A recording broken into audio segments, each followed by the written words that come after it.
Welcome to Brainwaves, a weekly forum where you can ask questions of leaders in the mental health field, scientists, scholars, advocates, and people with lived experience. I'm Brandon Staglin, your host. I started this webcast 9 years ago. As a survivor of schizophrenia, I felt it was important for the public to understand the amazing potential inherent in the science that one-mind scientists are conducting to develop better, safer treatments for individuals who struggle with brain health challenges. I also wanted the public, especially those who struggle with mental health challenges, to know the amazing potential inherent for recovery as modeled by those who have recovered in their stories.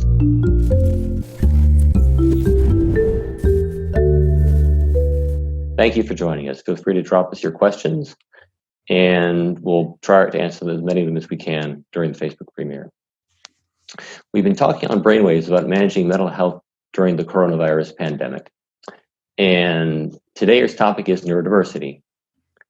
Those with serious mental health challenges, including but not limited to autism, schizophrenia, like I experience, attention deficit hyperactivity disorder, and a range of other conditions, often have talents, special skills, and unique abilities that allow them to flourish in often non-traditional and sometimes even counterintuitive ways, perhaps even in the physical isolation imposed by the pandemic. Joining us now are two amazing leaders in the neurodiversity movement and in their fields, respectively.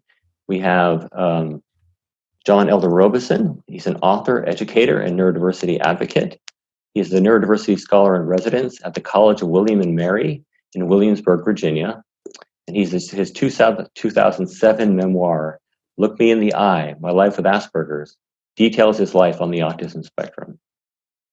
And Dr. Temple Grandin is an author, spokesperson, autism rights activist, and a professor of animal science at Colorado State University.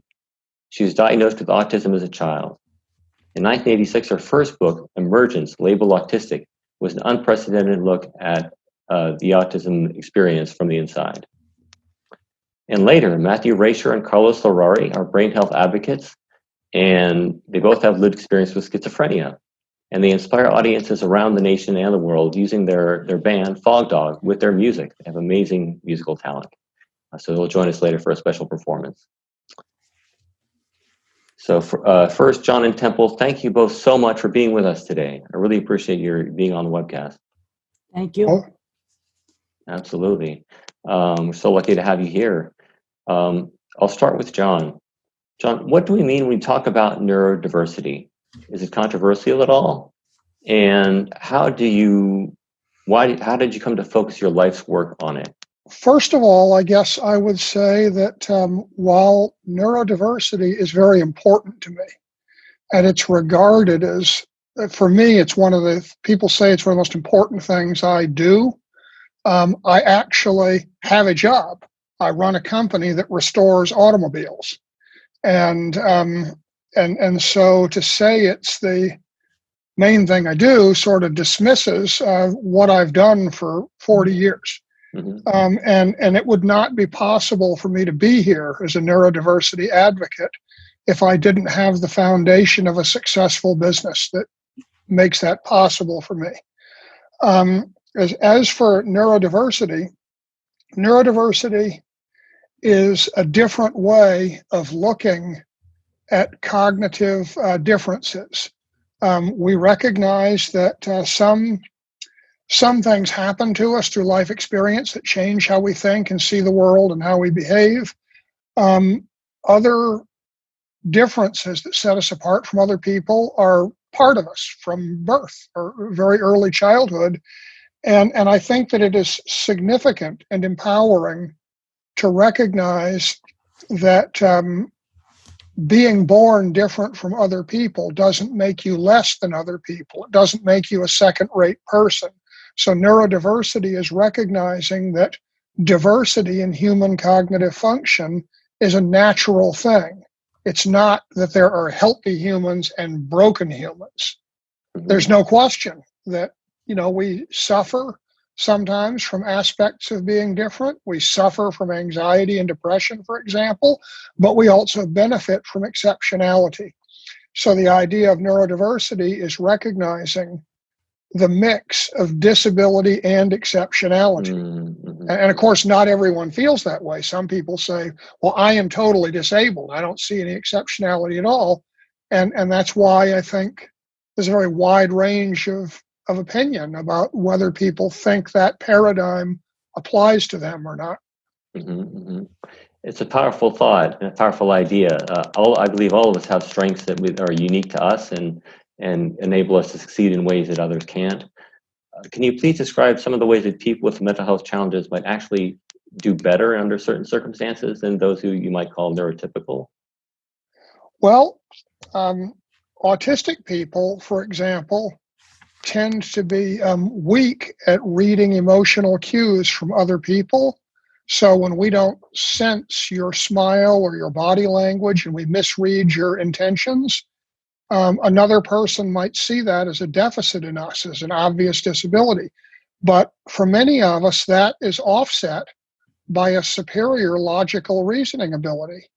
So sure, you might see that we can't tell if you're smiling or frowning and how you feel, but we can solve logical puzzles and we can use that reasoning in ways that often typical people can't. We have other abilities that are associated with autism: our attention to detail, our exceptional focus, oftentimes our photographic and prodigious memory.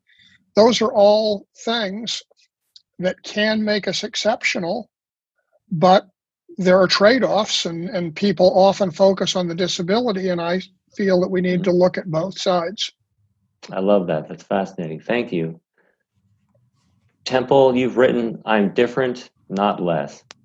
And this is at the heart of the the neurodiversity movement as we know of it.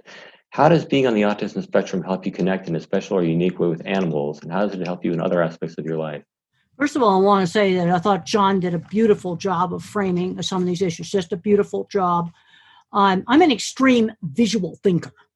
And when I was young, I didn't know that other people didn't think the way I did. So my very first work with cattle, I looked at what cattle were seeing when they went through the chutes. And other people thought that was kind of weird, but I thought everybody thought in pictures. Now, since then, I've had my TED Talk that I did, "The World Needs All Kinds of Minds," where I talk about the visual thinkers who think in photorealistic pictures like me, the math thinkers, the pattern thinkers, and the word thinkers. And there's actually scientific evidence for this, and it's called object visualizer, that's me, or visual spatial, that's the mathematical mind. And we need the different kinds of minds. I've worked with designing equipment in the cattle industry, and in working with these very large factories, I've worked with every single major meat company. There's a very interesting way that the people who build and design factories is split up when you look at it in terms of the different kinds of minds. Visual thinkers like me do the skilled trades, what I call the clever engineering department, a super clever packaging machine, for example. And then the more mathematical engineers do boilers and refrigeration. I've seen that pattern in every plant. And I'm going to guess that about 20% the skilled trades I worked with, welders, millwrights, designers, would either be autistic, dyslexic, or ADHD. And they were the kid that was terrible in school who was saved by the shop teacher. And one of the worst things that's been done in the schools is taking out all the hands-on classes. That gigantic shortage of skilled trades, we need our visual thinkers. And it's been an interesting journey for me. And I wrote about visual thinking in one of my books, Thinking in Pictures. And when I wrote that, I didn't know about some of the other kinds of thinking. Now, in the updated version, I addressed that because I just assumed everybody thought the way I did. And I totally agree with what John has to say about, certain abilities. Yes, I have the same social issues, but I'm a problem solver. Right now, I've been looking up everything on drugs for COVID. I have looked up because I'm in the at-risk population, and and that turns off some of the fear. It turns on the exploration, the curiosity. That's wonderful. Yeah, knowledge is power. I love to research things too. You talk about different types of thinking, and I find like when I was in college, I was an engineering major, and I like to design. Took a class where I designed robots with a partner, and I did more of the creative, visual design work, whereas my partner did more of the analytical and mathematical work. So we each had But those you strengths. need both kinds of minds. Let's take the iPhone, for example. Yeah. Steve Jobs was an artist. Uh-huh. That's why your phone's easy to use. The more Uh-huh. mathematical engineer had to figure out how to make the phone work. So when you swipe it, when you do this, it would actually swipe.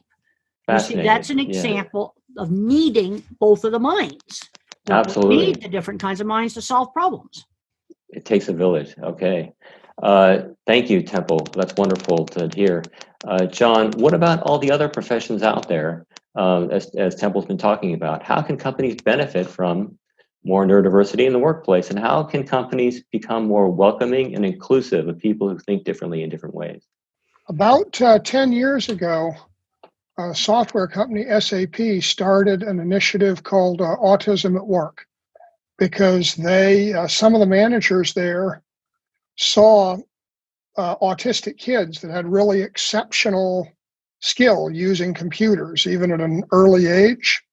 And they thought autistic people might be good at software problem solvers.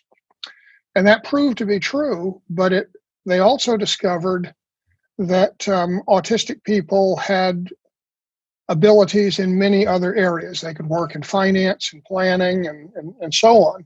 And so they created an initiative called Autism at Work, where the stated goal was not to accommodate disabilities, but to gain competitive advantage by using people who are different. And in the last 3 or 4 years, Autism at Work has spread. They've shared the ideas, and they've been picked up by such diverse companies as Ernst & Young, Ford Motor Company, Microsoft, Google, Home Depot, Rite Aid, pharmacies, or stores. All kinds of companies are following the Autism at Work model, and they are all recognizing that if they decide to welcome autistic minds because they're different, what about folks who are different in other ways? People who are dyslexic, for example. Maybe reading backwards is a disability if you're trying to read a printed book in a classroom, but if you're reading other things in the conduct of your life, it's not necessarily a disability at all. So that's, again, a possible advantage. People with other neurological differences are now being welcomed into this larger universe of neurodiversity at work.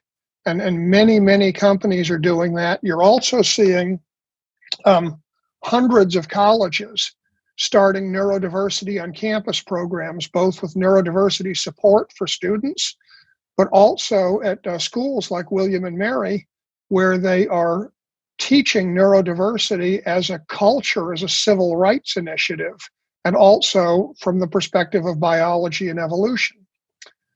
You mentioned in the introduction that I'm the neurodiversity scholar at William and Mary, and we were at William and Mary, we were the first university to teach that.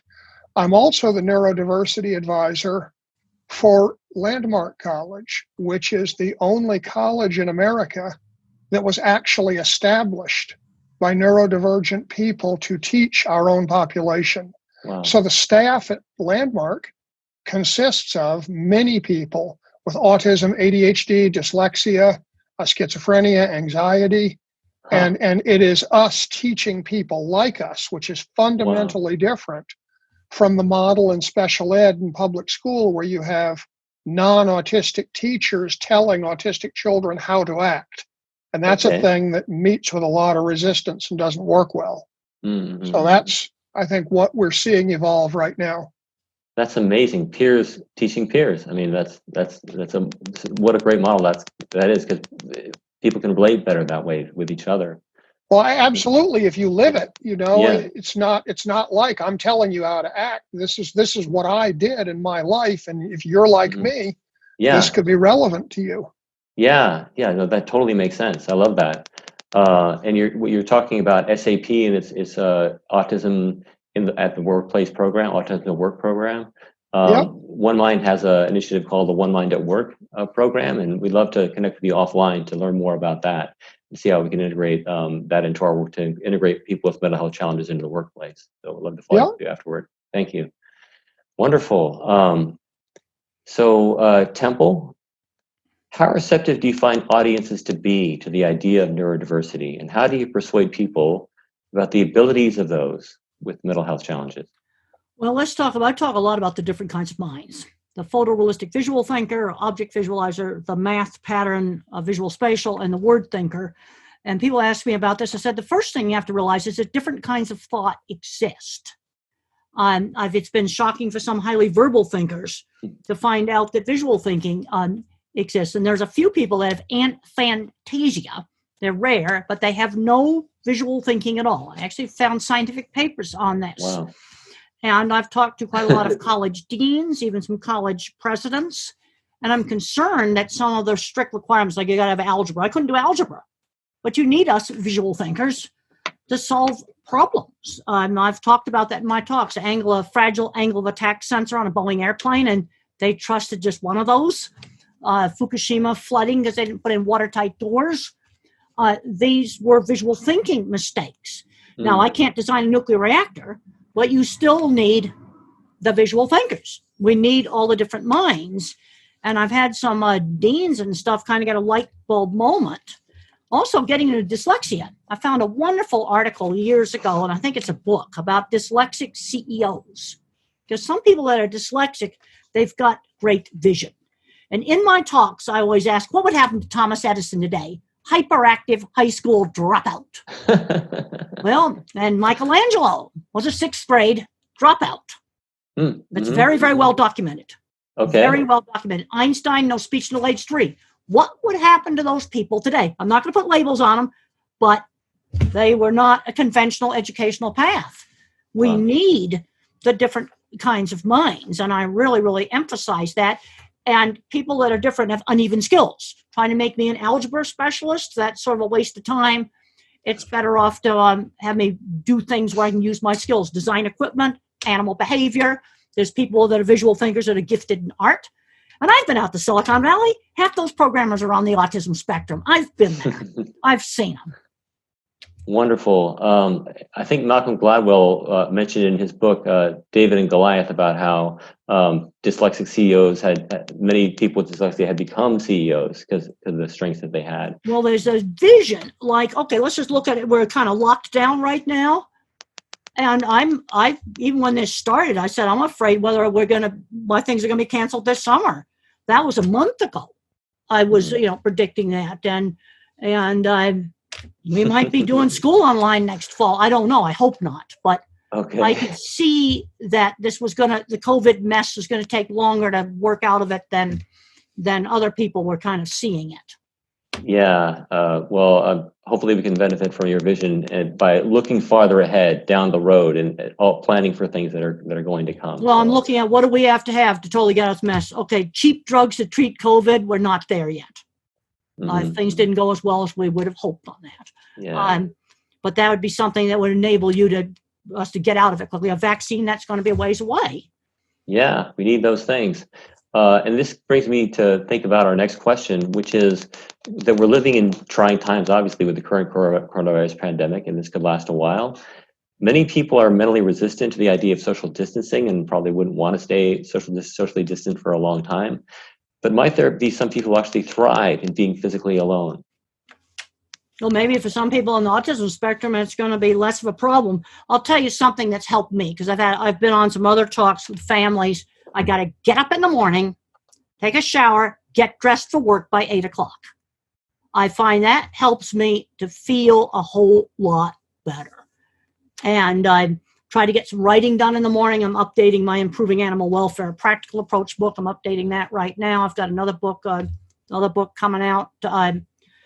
But get up and do some writing, get some work done, before I get tired. Awesome. You're such a dynamo. It's amazing to hear all that you're doing, but even before 8 o'clock. John, you've been doing some blog posts about the current COVID crisis. What are your thoughts on what people with challenging mental health issues are going through right now? I think that autistic people may be more vulnerable to stress during the time of this pandemic. And actually, I think that part of this applies to anyone who's different. Because if you're a kid who was bullied in childhood because you were different, whether that's because you physically look different or you sound or act different, maybe you come from a foreign land, or you have a developmental disability, like you didn't speak clearly as a child, those things all set you up for bullying and ridicule as a child. And as adults, people who've grown up with that are hypersensitive to any kind of bad news or criticism, and we tend to internalize that as speaking to us, because you're already told that you're no good. And so now we hear we're all going to, 4% of us are going to die, and we think, well, that means we are all going to die, all of us second-class people. And I think that's a very dangerous but very common mindset among people who have been bullied and marginalized as children, which includes a great many neurodivergent people. And I think that that's a thing that we need to be mindful of. But at the same time, there are, again, aspects of gift as alongside disability. For example, a very emotional person might read a news story, such was in the Washington Post, that says 10% of middle-aged patients who go into the hospital with coronavirus will die. And it's very easy for an emotional person to think, oh, the sky's falling, it's the end of the world, I'm going to die, everyone I know is going to die, we're all middle-aged. And yet, a logical autistic person could read that, and they could say, why do they have it backwards? It would be more relevant to say 90% of people who enter the hospital in middle age with coronavirus will survive. Because indeed, that is the statement that applies to the vast majority. And so if you can apply logic in a time like this, it can confer benefits, but we are absolutely vulnerable, many of us, because of our childhood histories. I love that tip you just gave. It reminds me of a poem written by one of the members of our scientific advisory board, Sam Berenditz. He's a psychiatrist at UCSF. It's about written for kids, but it's about the red and the blue box. And when you make a mistake, you can put your experience into a red box and make it like get you down for the rest of your day and your week and so forth. Or you can put it in the blue box and make it something that you learn from and grow from. So it's how we choose to interpret our experiences can really make a difference in whether it's constructive or destructive. So I really like what you just said. Thank you. So, and also what you said about the COVID crisis and people being logical about it. That's helpful for me to hear. I've been really Logic's concerned. helped me. Logic has helped me. I don't know, journal articles I've read about medications for COVID. It's gotten controversial, so I'm not going to name any drugs, but I have some ideas of how I could save myself. We'll leave it at that. They're still totally experimental. Okay. Well, I hope you can stay healthy and don't need to try that. But well, I don't. I'm since I'm totally at risk. Fortunately, I've got some other people shopping for me. Okay. I'm glad you have that help. So we were talking today about neurodiversity with John Robison, an author, educator, and neurodiversity advocate. He's also the neurodiversity scholar in residence at the College of William and Mary in Williamsburg, Virginia. And Temple Grandin, an author, spokesperson, and autism rights activist. She's also a professor of animal science at Colorado State University. Temple, what are some of the biggest barriers to fully embracing the idea of neurodiversity? Do you find people Well, I started out in the cattle industry in the 70s, and the biggest barrier was being a woman. Definitely, absolutely the biggest barrier. And John talked about the importance of his job, restoring cars. Well, I have a job. I've designed equipment for every major meat company on cattle behavior, research and animal behavior. And I think it's very important that I have a real job. Autism is an important part of who I am, but it's secondary to the scientist. That's the most important thing. Now, the thing I learned when you're different, and I learned this really early, was to simply show off my work. That was shown very nicely in the HBO movie, Temple Grandin, which showed they actually had my original drawings in it. I would simply take the drawings, show them to people, show them pictures, show the work off, sell your work. I learned to sell my work instead of myself. And and we need, we have a huge shortage of skilled trades right now. There's skills we're losing. We don't make elevators anymore in this country. We don't make, we got all these warehouses that bring us all the stuff that magically comes online. There's a whole lot of conveyors in there. They're from Europe. And that's because they kept their skilled trades in the school. Don't stick your nose up at those things.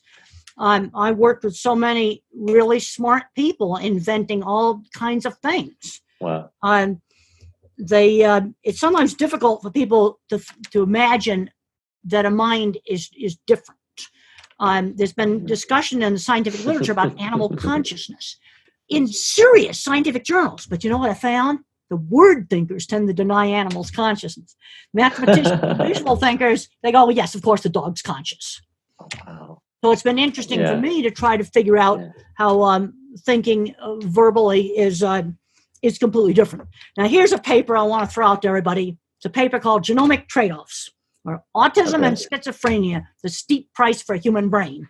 The same genes that make our brain big, brain development genes, are involved with autism and schizophrenia. Uh-huh. Yeah. So you're not going to get rid of it. Yeah, and I read an article about how people with schizophrenia, our brains are actually larger in the occipital lobe. So there's actually some benefit in terms of brain capacity to act and process signals that may be a benefit to those with schizophrenia. What I think is a continuous trait. A little bit of autism, there can be an advantage, because there's research now that's showing a brain can be more thinking, or a brain can be more social emotional. Takes a lot of processor space to be social emotional. Yeah. So where do you allocate that processor space? It's all a trade-off. Thinking and the logic, or towards the social emotional? And there's a certain range. It's just normal variation. When you slap a label on it, it's a true continuous trait. Well, I love that. Totally. So this makes me think of the next question, John. Are there any limitations to the benefits of neurodiversity? I don't know what a limitation to the benefit would be. I think the limitation of neurodiversity is to an individual. I think somebody might say, well, I don't think this neurodiversity paradigm is really the best way to understand my child, for example, who is very disabled and does not speak or communicate in the typical fashion. I think my child is mostly disabled. There are other people, though, who might have a child that you could describe the same way, and they would say, I love the idea of neurodiversity, and it gives me a different framework to understand my child, and even with these disabilities, it gives me a context to put my child in the world. For individuals like me or like Temple, we obviously say, well, we embrace that idea, or in some cases we say we reject the idea. But I think the point is that it's up to each of us to decide if we think that that's a model that works either for us or for someone in our family or someone that we deal with. Okay. It's up to us to decide how we interpret our minds and our brains and those around us. Yeah. To sum up, John and then Temple, what are some key takeaway points you'd like viewers to remember about neurodiversity and specialized thinking? We need to look at what a person can do. I love what Stephen Hawking said to the New York Times right before he died. He said, concentrate on the things your disability doesn't prevent you from doing well. I just love that quote from Stephen Hawking. I go to a lot of autism meetings, and I see all kinds of kids. Actually been grounded now since March 12th. And I see a kid looks like a junior programmer from Silicon Valley, and the kid hasn't learned any life skills. The other big thing I'm seeing all the time now is grandparents that will come to me and they'll say, oh, I'm finding out I'm on the autism spectrum when the kids get diagnosed, and daddy's got a great job because he learned how to work at a young age. We got to do our academics, but we also need to learn how to work. Things like volunteer work, things like at a church. I know that's all shut down now. That's perfect for 11 and 12-year-olds to do a task outside the family, get into a job before they graduate from high school. they're letting the label run them. And I'm seeing too many kids getting addicted to video games, and they're not becoming video game designers or something, useful. They're just in the basement. And we've got to get people out doing things and doing things they can do. And I've been to some of the companies that employ people on the autism spectrum. One of them was, they were checking web pages for problems. And they just saved a company from going broke because a phone number was messed up on one of their web pages. But that's a detail that matters a whole lot. Totally. That reminds me of when I was an engineering intern and I was working and found all these errors in the design of aircraft engine parts, and telling my boss about it, and he was grateful, but he said, no one's ever found these things before. So I felt like I was doing something worthwhile. But they don't see detail. Like I get, when it comes to cattle, I go into a place and the cattle won't walk up to shoot, and it's because the paper towels are hanging out of the rack. And then when I show that to somebody, they go like this, and the paper towels are just doing just a little tiny little movement like this, just like that. But they don't see it. You got that visual mind. You see those things. See it. Now, when I point it out, then it's obvious. So I guess that gives me job security, but it's been an interesting journey for me, learning more and more about how the different minds are different and the skills they have and how those skills can complement each other. Totally. I'm totally with you. And John, what are some key takeaway points that you'd like viewers to remember about neurodiversity and specialized thinking? I agree that we need to focus on what we can do, because I think that dwelling on what we can do and on the ways that we're disabled, I think that it's just inherently unhealthy.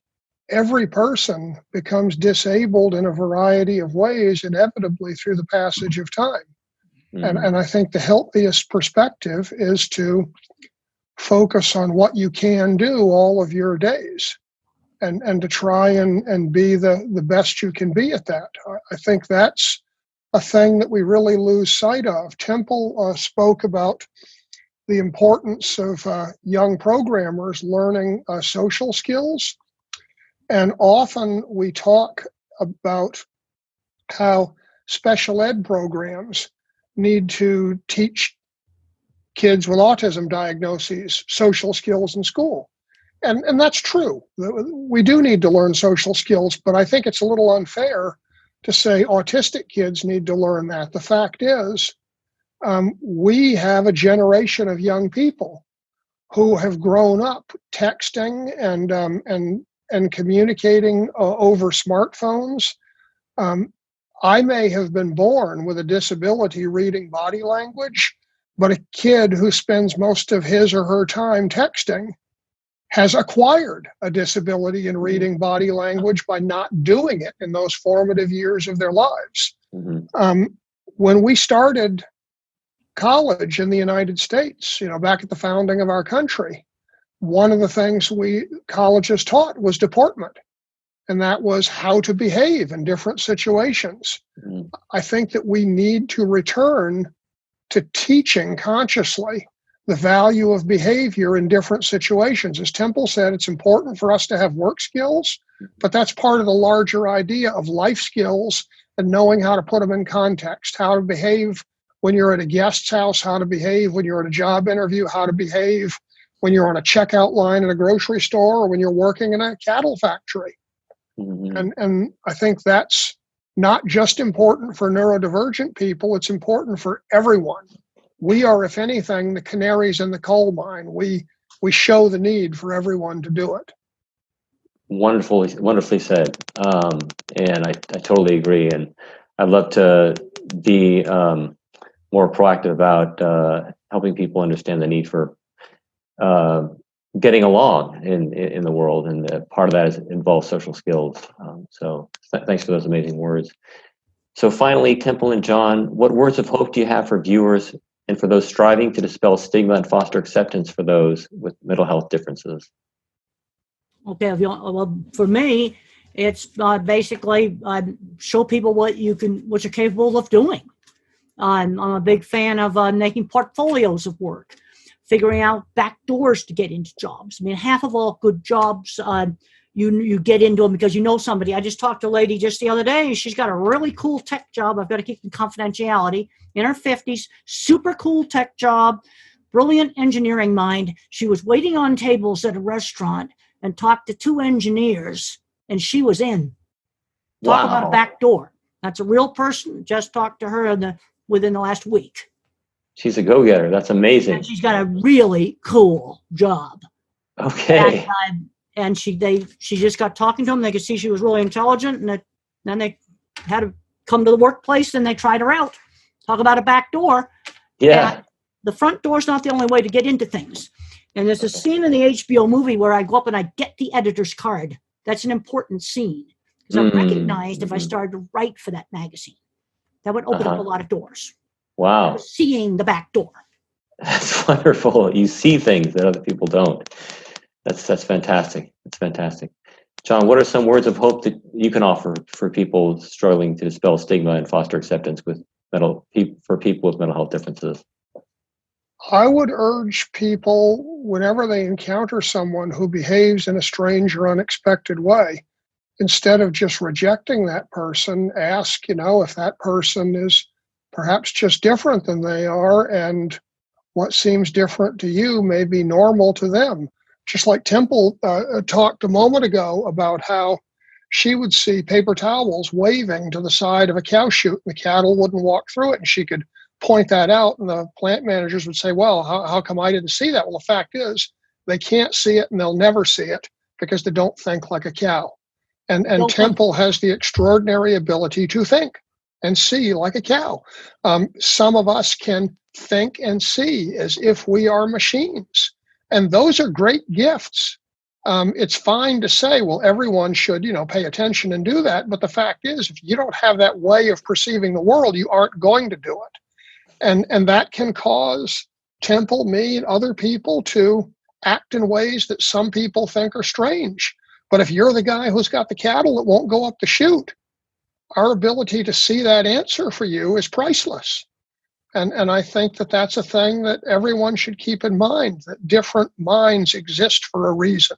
And sometimes we look different, and it's easy to just toss us out without recognizing that you may really need us, because there's nobody else who's going to tell you how to get those cows up the chute, if not someone who can see that. Well, they think it's something overly complicated, like tear out the whole facility, when all they needed to do was get rid of the paper towels. Yeah, that's it. Yeah. Yeah, that's great. We should accept everyone for what they are and what their strengths are, and make the best use of everyone's abilities. Love that. Thank you. Thank you, Temple and John, for being with us on Brainwaves today. Viewers, thank you too. If you'd like to learn more about John Robison's thoughts on neurodiversity, you can visit psychologytoday.com or his blog website at jerobison.blogspot.com. For more information about neurodiversity and autism, visit templegrandin.com. Thanks so much to both of you. Really enjoyed talking to you today and loved your insights. And now we're so pleased to welcome back 2 guests who've been on Brainwaves before. These are 2 passionate brain health advocates who we're very lucky to have back. They both have lived experience with schizophrenia themselves, and they are also amazingly talented musicians who perform and inspire audiences around the country through the performances of their band FogDog. Now, Carlos Lorari is also a practicing psychiatric nurse practitioner, and Matthew Rasher is also a certified peer specialist, an online advocate, and a speaker. And so thank you so much to both of you for coming back to Brainwaves. Thank you so much for having us, Brandon. It's a pleasure to be here. Yep. Great. Good to see you again. So I have a few questions for you before you. I'm looking forward to hearing your song, but a few questions first, if you don't mind. Yeah. Okay. How did you come to start FogDog, and how did you come up with the name? You want to take that one? Well, I'll take the name part, but you tell the story about how we met. Okay, how we met. So basically, this was 7 years after I experienced a crisis hospitalization. My mother brought me to a local deli where Carlos was working and introduced us. And my mother said, Matt, he's got similar lived experience. He's been through some challenges that you've been through. And we started chatting, and I thought it was really cool how he was back at work, back in school, pursuing his goals at a time when I felt pretty pretty hopeless in a way. Seeing somebody with lived experience working and pursuing their goals and dreams was inspiring to me. So, and then I found out he plays guitar, and we started jamming and writing songs. And he's a lyricist as well. And then you introduced the name FogDog. That's right. I used to, when I would take the metro to work, I would look at this application that's called, like, it's like a dictionary application. It gives you a new word a day. And one day it gave me the word FogDog, and I thought, oh, that's an interesting word. It kind of sounds like a beer company, like it sounds like a Boston brewery called FogDog, or something like that. But with the actual definition of the word is the light that breaks through the fog. And once I read the literature on mental health and recovery and psychosis, it often referred to the fog of psychosis or the fog of substance abuse or things like that. So, our hope with the band name FogDog is that with our storytelling and with our music, that we could, shed light on the, other people's experiences, and help break through that fog. That's so inspiring. That's a great name. Tell us about the song you're about to play for us, A Brighter Day. What was your inspiration for the song? So Carlos and I, this was several years back, I think 2017 or so, when Hurricane Irma hit South Florida. We were cooped up together and doing a lot of songwriting, and we thought it would be nice to write a song about this experience, about, kind of going from normal life to this unexpected, what was a natural disaster for a lot of people, and this experience. And we wanted to write a song that was uplifting, to kind of let people know, beyond what's out of our control, beyond the external circumstances, there is a brighter day, there is light, there is hope, and we can get through this together. So we sat down with a guitar, pen and paper, and just started writing, and that's how we came up with the song. Great story. Was that kind of therapeutic, or did it help you to kind of manage your anxiety about the crisis you were going through at the time to write the song? Yeah, absolutely. There's something about a catastrophic event or this kind of gloom and doom in society that creates this need to write and to tap into our art and to tap into the music and spread a message of hope. When there's chaos around us, or people maybe panic buying before a hurricane or something. So we definitely think that this song can relate to times like what we're experiencing now, Yeah. or the current situation around COVID. So. Yeah, I can't wait to hear it in just a moment. What would you say, words of hope, to help somebody who might be struggling with mental health challenges or anxiety during this COVID crisis? So I would say, for me, one thing that I experienced was in my recovery, this experience of trying to develop a sound relationship with reality. And I feel like, as psychosis kind of strips you of your reality and exposes you to an altered state of reality. And it's very scary. It's an isolating, frightening experience. And I couldn't help but notice during the pandemic and the societal kind of feelings around it, how it does feel like this altered reality, this altered sense of our norm kind of shifting to a new norm. So I think I think that's something that I keep in mind as I play this song too. And and as people are addressing their mental health during this time, I find it important to lean on peer support, lean on the support of families and professionals, keep a open and active dialogue about symptoms that people are experiencing in their recovery. And I think it's also a great opportunity to develop new wellness tools. While people are quarantined or in isolation, we can focus on journaling and songwriting and cooking and exercise. So it's a good opportunity to hone in on tools that we can take beyond these times as well. So yeah, that's great. It's an opportunity as much as it is a challenge. Absolutely. A great perspective. What about those having to cope with ongoing mental health challenges who might feel like they just don't fit in at times? Well, Go ahead. Sure. Well, I'd have to say that, the feeling of not feeling like fitting in is quite a normal reaction to these experiences. It can be very isolating at first. You can feel like you're the only one going through a mental health episode or crisis. But, first, it's important to know that this is often mental health conditions are very prevalent. They affect 1 out of 4 to 5 people, according to NAMI. And I think it's important to combat that sense of feeling alone or isolation by finding a community of people, of peers, of role models, of mentors that get it, that get what your experience is, and they value it and they dignify it, whether that is through, and there's a host of great nonprofit organizations that provide that sense of community. You can find that at One Mind, you can find that with NAMI, you can find that with SARDA or Mental Health America or the Depression Bipolar Support Alliance. But the important thing is to find that sense of community. I think these illnesses, there's an aspect of them that can be very marginalizing, and a facet of recovery is integrating once again into society and finding that sense of community is critical. Yeah, people who recognize you for the person you are and the strengths that are in you and you can relate to. Exactly, and they value and they dignify that lived experience. Yeah, that's wonderful. Okay, well, I hope a brighter days ahead for us, and there's certainly one ahead for us right at the moment with your song. Can you please play your song for us now? Absolutely, we'd be happy to. All right, take it away. Thank you. Okay, and this is our original song called "A Brighter Day." Hope you guys enjoy.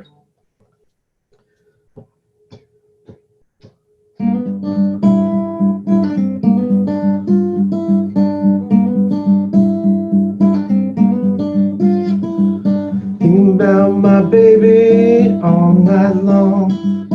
Thinking about my baby as I sing this song. Storm surge rising, the wind's blowing fast. Don't worry, my baby, this soon shall pass. Ain't no waters high enough to keep me away. Ain't no wind strong enough to keep my love at bay. But baby, just remember when the rains go away.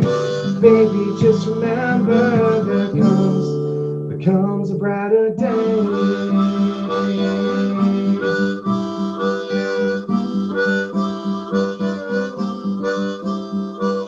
Power may be out, but our light shines inside.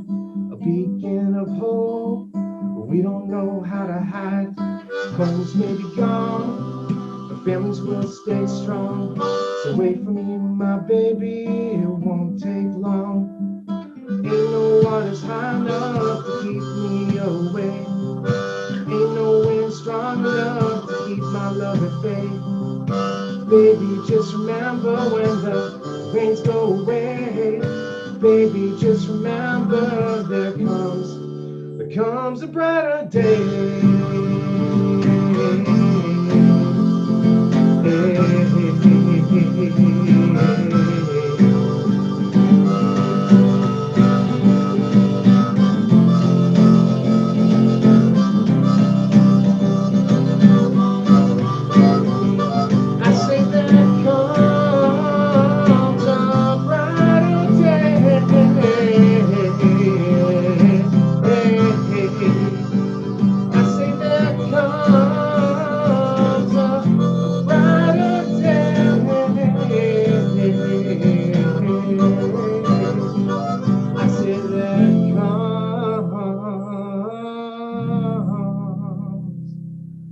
A brighter day.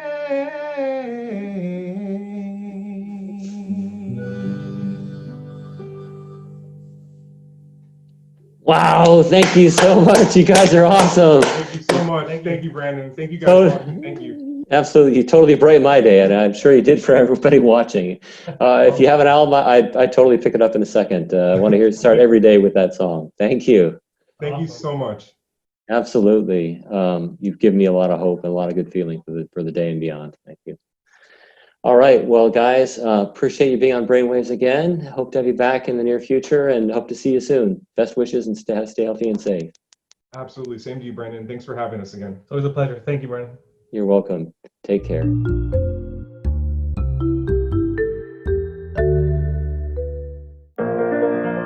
Mental health is stepping out of the shadows and into the spotlight. I think I need help. Can you talk? Struggling. I'm here. Depressed. Can't sleep. But we need the science and solutions to change lives. Now, more than ever, we are in this fight together. We are of one mind, accelerating brain health for all. Help us fund new treatments at onemind.org.